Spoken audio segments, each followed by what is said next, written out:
41 Aku akan menjadi pemeran utama wanitamu. Itu urusanmu, ujar Zhuang Heng tanpa belas kasihan. Itu Zhuang Heng. Yan Jingyi melihat ke arah Tan Sang Sang. Benar, itu Zhuang Heng. Dia masih mengenal Zhuang Heng. Nama ini bagaikan guntur di telinga pemilik aslinya. Aktor paling populer di dunia perfilman nasional. Wajahnya sangat tampan dan menggoda. Hobinya memikat hati penggemarnya. Popularitasnya sangatlah tinggi. Tidak hanya itu, dia juga pribadi yang buruk dan penuh sensasi, berdampingan dengan Huo Zixing sebagai pria sampah yang paling populer di Senjing. Pria sampah ini hanya mengandalkan wajahnya untuk makan. Apalagi yang dapat dia lakukan mengingat kemampuan aktingnya yang buruk. Melihat Zhuang Heng yang tidak terpengaruh, hati Tao Wei meradang, jika kamu tidak setuju, aku bunuh diri saja. Biarlah media nanti memberitakan aktor populer Zhuang Heng membuatku bunuh diri karena dia menolak undanganku. Tidak peduli apakah hal itu akan berdampak pada masa depanmu. Zhuang Heng menggertakkan giginya seraya menatap Tao Wei, dia belum pernah bertemu pria yang begitu tidak tahu malu seperti ini dalam hidupnya. Pemeran utama wanita masih belum ditetapkan dan kamu menyuruhku untuk melakukannya. Apa kau bercanda? Aku Zhuang Heng. Wajah ini dapat membuat banyak orang bersedia mati untukku. Apa mereka akan meninggalkanku jika kau bunuh diri? Berbicara mengenai ini, Zhuang Heng mencibir, sutradara Tao, jika aku menjadi kamu, aku sudah berganti profesi sejak dulu. Apa kamu sudah menemukan investor? Apa masih ada orang yang berinvestasi dengan reputasi burukmu? Wajah Tao Wei membiru dan memerah.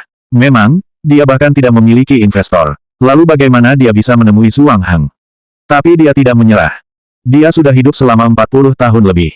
Semuanya telah ia lakukan demi profesi ini. Bagaimana dia bisa rela untuk menyerah begitu saja? Tao Wei melepaskan tangannya yang memegang pinggang Zhuang Heng. Dia jatuh terduduk di tanah.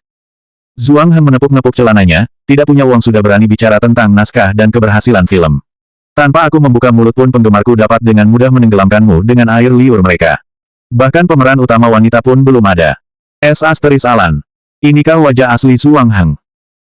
Yan Jingyi menggerakkan lehernya, melemparkan tas di bahunya, dan berjalan dengan angkuhnya, siapa bilang tidak ada pemeran utama wanita, aku adalah pemeran utama di film ini. Suara wanita yang angkuh terdengar. Zhuang Heng dan Tao Wei tercengang seraya melihat ke arahnya. Di parkiran bawah tanah yang remang-remang, seorang wanita melangkah dengan angkuh menggunakan sepatu hak tingginya. Wajahnya sangat indah, seolah dilukis dengan pena dan tinta. Dia mengenakan gaun hitam yang elegan, namun tubuhnya dipenuhi dengan aura kenakalan. Pandangan mata Tao Wei seketika berbinar terang. Itu dia. Dia adalah pemeran utama wanita seperti yang ada di pikirannya. Zhuang Heng awalnya ingin mengumpat, namun ketika ia melihat orang itu sangat cantik, seketika dia menunjukkan senyuman nakalnya, cantik, kamu mau menjadi pemeran utama wanita. Kamu bisa berakting. Aku, Zhuang Heng, sangat menyukai wanita cantik. Tapi aku tidak suka wanita cantik yang hanya menghalangiku. Yan Jingyi mengabaikan Zhuang Heng. Pandangan matanya menatap Tao Wei yang terduduk di bawah, aku bisa menjadi pemeran utama wanitamu dan membantumu mengenai investasi, tapi kamu harus menjamin jika film ini tidak boleh terburu-buru. Bagaimana? Tao Wei menganggap wanita cantik di hadapannya ini adalah malaikat yang turun. Kamu, Yan Jingyi. Yan Jingyi. Dia mulai mengingatnya, wanita ini adalah orang yang memukuli para tuan muda kaya dan yang mengirim Cheng Ruoxue ke penjara. Meskipun 5 tahun terakhir ini dia tidak berada di dalam industri hiburan, tetapi dia mengetahui semua masalah yang terjadi di dalamnya. Tapi, jika tidak ada pemeran utama laki-lakinya. Tao Wei menatap Zhuang Heng. Yan Jingyi mengikuti arah pandangannya, kemudian mendengus. Suara dengusannya penuh penghinaan, tidak peduli laki-laki atau wanita. Bahkan transgender sekalipun juga berhak kamu perlakukan dengan sopan. Apa kamu yakin matamu tidak bermasalah? Transgender. Zhuang Heng murka, gadis busuk aku beritahu kau. Aku tidak akan segan memukul semua orang yang kubenci. Tidak peduli itu laki-laki atau wanita. 42 Aku suka melakukan sesuatu lebih dulu dari orang lain. Kebetulan sekali, aku juga begitu. Bibir Yan Jingyi tersenyum, selain itu, aku juga suka melakukan sesuatu lebih dulu dari orang lain. Perasaan Zhuang Heng mendadak tidak nyaman. Belum sempat dia membalas ucapan Yan Jingyi, tiba-tiba kakinya terasa sangat sakit. Ah! Rasa sakit menjalar di kaki Zhuang Heng, sampai-sampai kakinya terasa kaku dan mati rasa. Dia melihat ke bawah dan melihat bekas sepatu hak tinggi di atas sepatu kulitnya yang mahal. Hei cantik, tidak baik bersikap kejam begitu. Bisa-bisa kau tidak akan menikah, Zhuang Heng menunjuk sepatu kulitnya, minta maaf padanya. Bukan urusanmu aku menikah atau tidak. Apa kamu mau meminta maaf kepada sepatuku terlebih dahulu?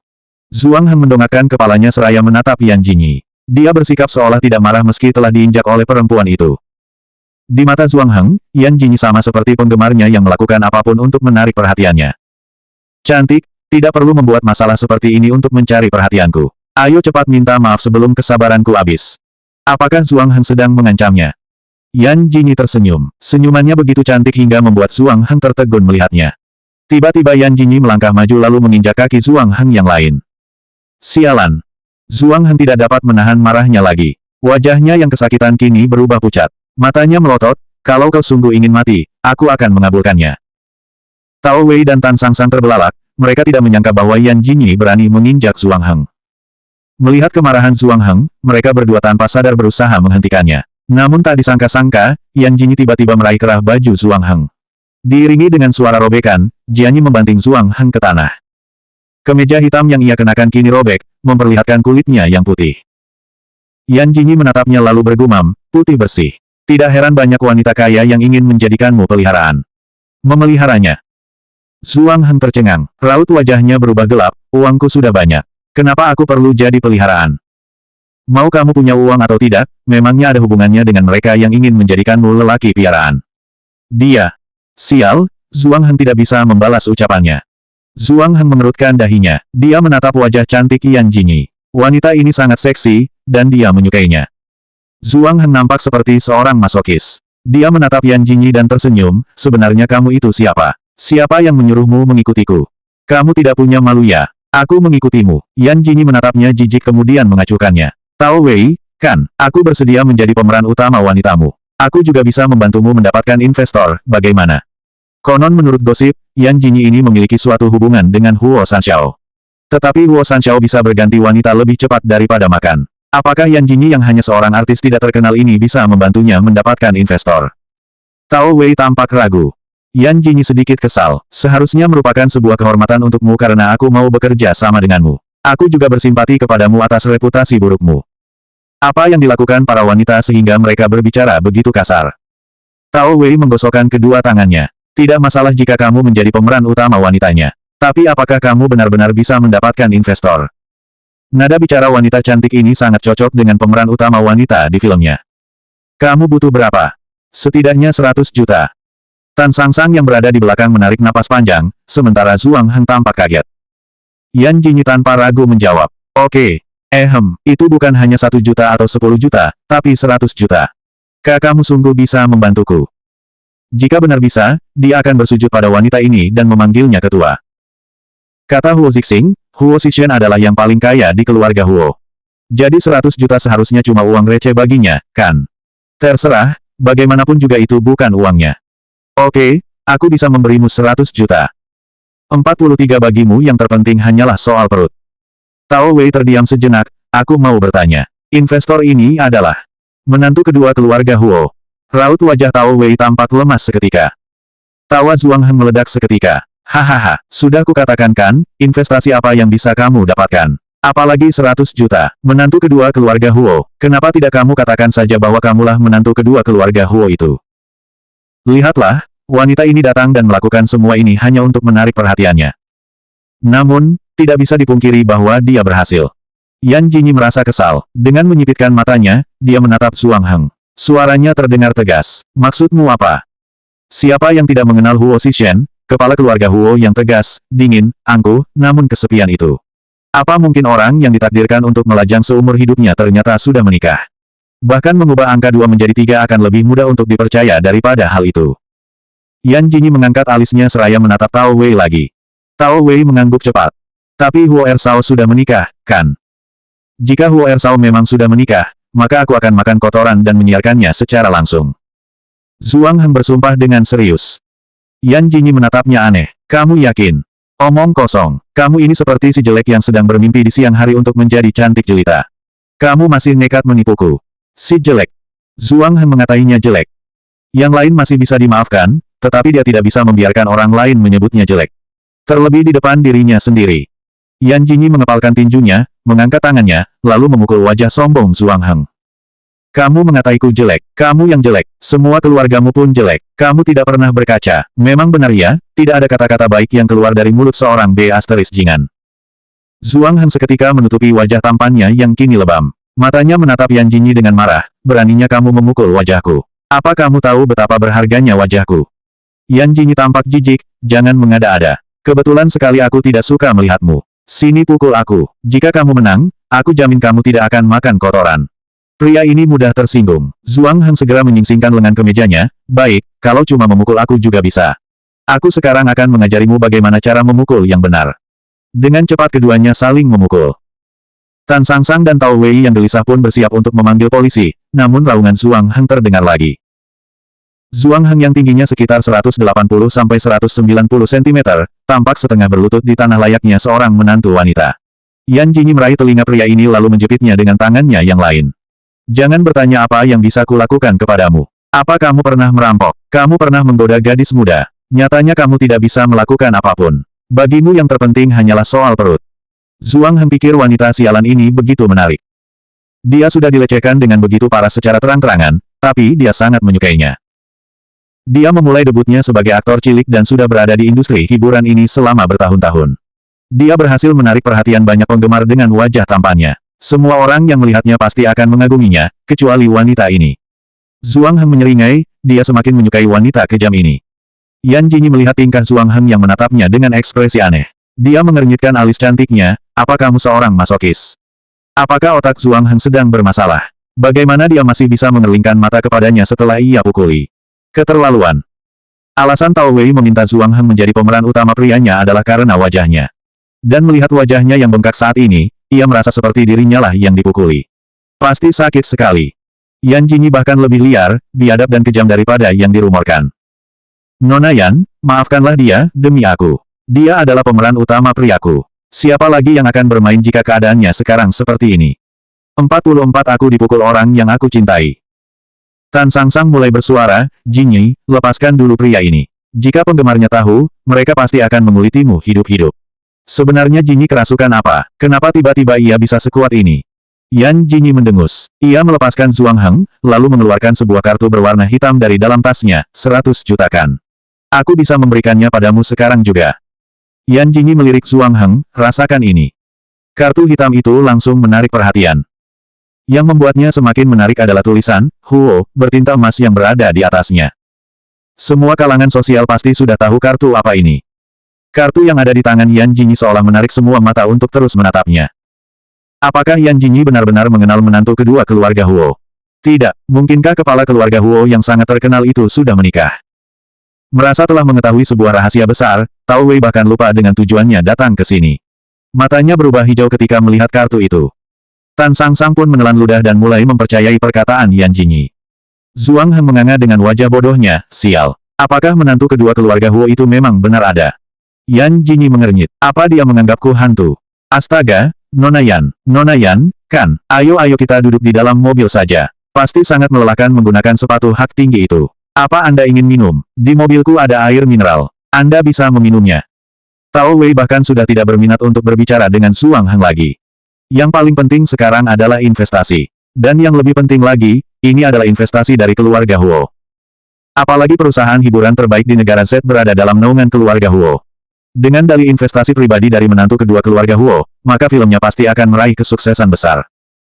Tampaknya Tuan Huo sangat rendah hati. Hahaha, apakah Nona Yan dan menantu kedua keluarga Huo saling mengenal melalui Huo Sanxiao? Ah, tentu saja, wanita cantik pasti akan berteman dengan wanita cantik juga, iya kan? Yan Jingyi tidak peduli dengan semua yang dikatakan oleh Tao Wei, tapi dia senang dipuji cantik. Aku adalah wanita yang dicintai Huo Zixing. Jadi tidak aneh kalau aku mengenal kakak ipar keduanya. Ya, bukan hanya Huo Sanxiao, bagiku kamu juga seperti Dewi. Nah, setelah memutuskan untuk berinvestasi, apa kita sekarang bisa menemui menantu kedua keluarga Huo untuk menandatangani kontrak? Yan Jingyi mengangguk, serahkan saja kontrak ini padaku. Tidak perlu menemuinya. Bagaimanapun juga akulah menantu kedua keluarga Huo. Tan Sangsang sudah berada di dalam mobil. Tak lama kemudian, ketiga orang ini pun pergi menggunakan mobil ini. Bagaimana dengan Zhuang Heng yang masih terduduk di tanah?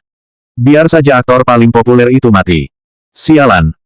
Apakah mereka tidak melihat aktor paling populer yang tampan ini? Zhuang Heng mengambil ponselnya dan dengan marah, lalu menelepon manajernya, Yan Jingyi.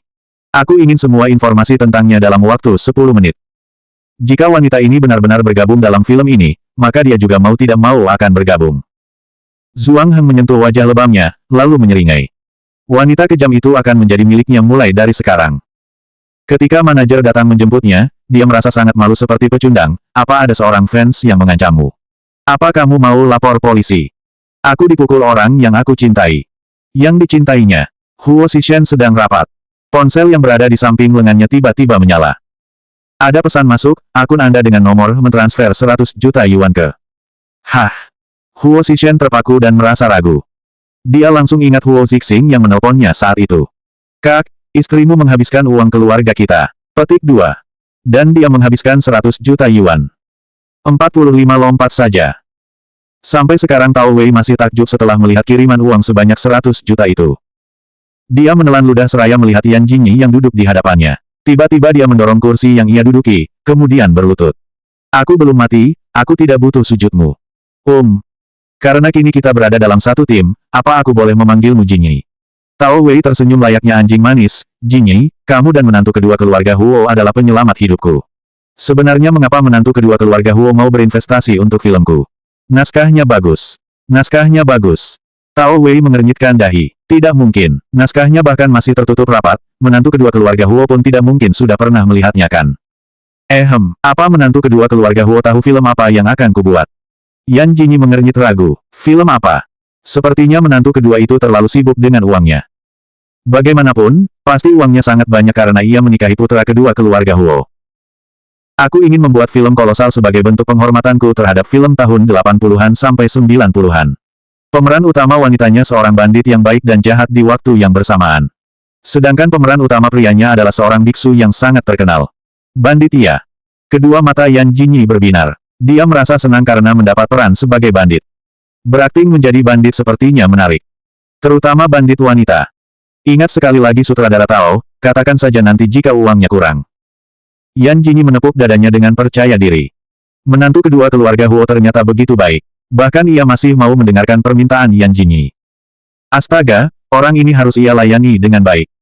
Tiba-tiba saja Tao Wei memikirkan sesuatu. Dia menghela nafas panjang lagi. Sutradara Tao, apa masih ada yang kamu pikirkan? Tidak, tidak ada, hanya saja pemeran utama prianya. Yan Jingyi tahu kalau yang dimaksud adalah Zhuang Heng. Wanita itu mendengus, kemudian berujar, Zhuang Heng pasti akan menerima naskah ini. Tao Wei menatap Yan Jingyi. Keraguan tampak jelas di matanya. Ia tahu kalau Zhuang Heng bukanlah orang yang mencemaskan hal berbau uang. Bahkan jika keluarga Huo menekannya, kalau dia tidak mau, maka dia tidak akan menerimanya. Dia suka diperlakukan kasar. Yan Jingyi menyedot jusnya, harus diakui kalau Zhuang Heng adalah orang yang aneh. Hari sudah gelap ketika Yan Jingyi kembali ke villa keluarga Huo. Lampu-lampu di jalanan villa bersinar menemani bintang di langit.